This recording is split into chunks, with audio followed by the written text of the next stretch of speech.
trying to compromise our election, that it was systematic, that it intended to try to help Trump to win and to undermine Hillary Clinton.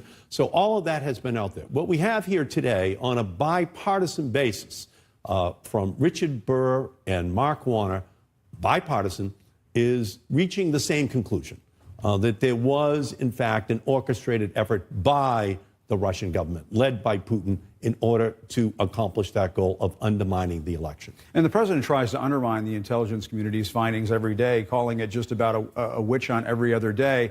Do you think that this report, now that you have Republicans on board in the Senate agreeing with these findings, they've essentially said this over on the Senate side all along, but putting out a report certainly solidifies that.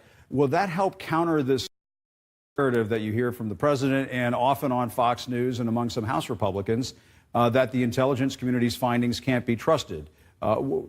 Can you counter that narrative with this report? I think it's going to be an ongoing public relations battle. On the one hand, we're going to have incontrovertible evidence that has been put together by the intelligence community and most likely by Robert Mueller as well. And on the other hand, you're going to have Fox News, you're going to have the White House PR apparatus trying to undermine Mueller, undermine this report as well, in an effort to muddle, to confuse the American public. But I think that this one document, because it is bipartisan, because it has been put together over such a painstakingly long period of time, is now going to be given greater weight than any other report, any other set of conclusions which have been reached thus far. And I think it harms the president in a very significant way. And the president tweeted just last week, Russia continues to say they had nothing to do with meddling in our election.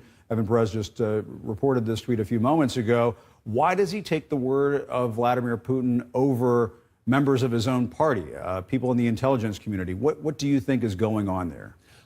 Well, the president obviously, right from the get-go, has said that he trusts Putin, that he believes in him, takes him at his word, and he continues to ignore his own intelligence community and all other obvious evidence that has been presented to him.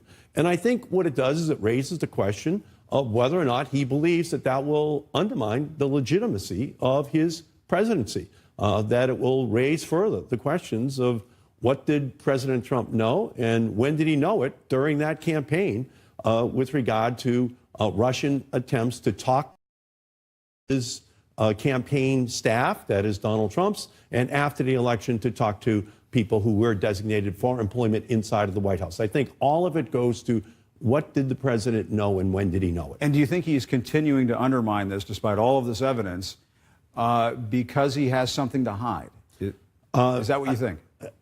Again, there's a certain, the president protested too much.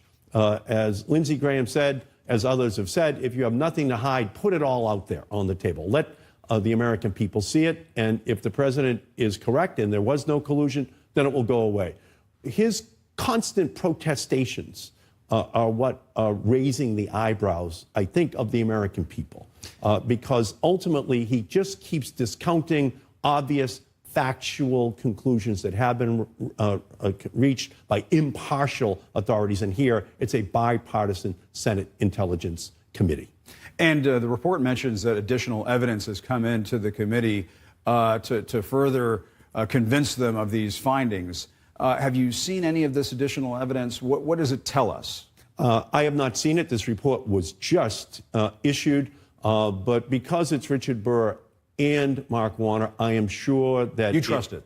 I do trust it. I trust it because this was put together over a long period of time. Much of this ultimately had to be negotiated between Republican and Democratic staffs, Republican and Democratic members. It would not have actually been put out this afternoon unless the facts were agreed to by both sides of the aisle. And I do want to ask you about the border because you were just down there, but very quickly, the president is going to be meeting with Vladimir Putin coming up in a couple of weeks in Helsinki, Finland, this one-on-one summit.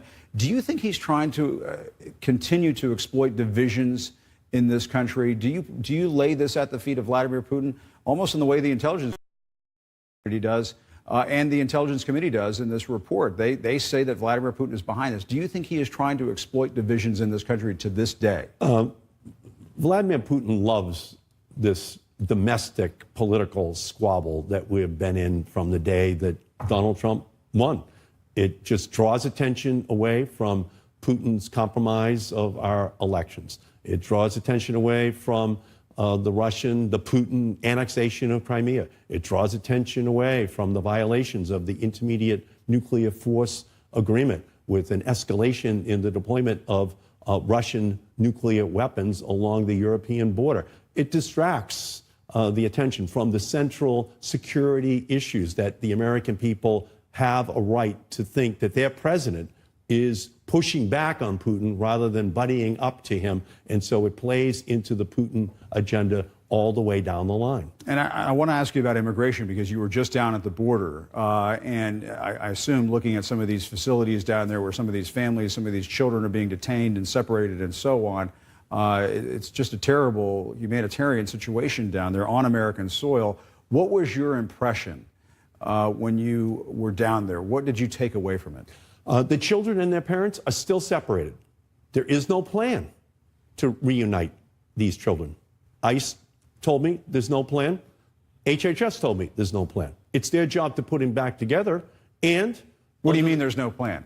There's no plan that has been given to them by the Trump White House in Washington, down to those people who are working on the border, as to how they are going to reunite these children with their parents. Under the court order that was issued last Tuesday, they only have until next Tuesday to reunite the youngest children with their parents. Do you think that's going to happen? I was there yesterday. They have no plan. They have no instructions from Washington how to get it done. Tomorrow's a holiday. We have a weekend coming up.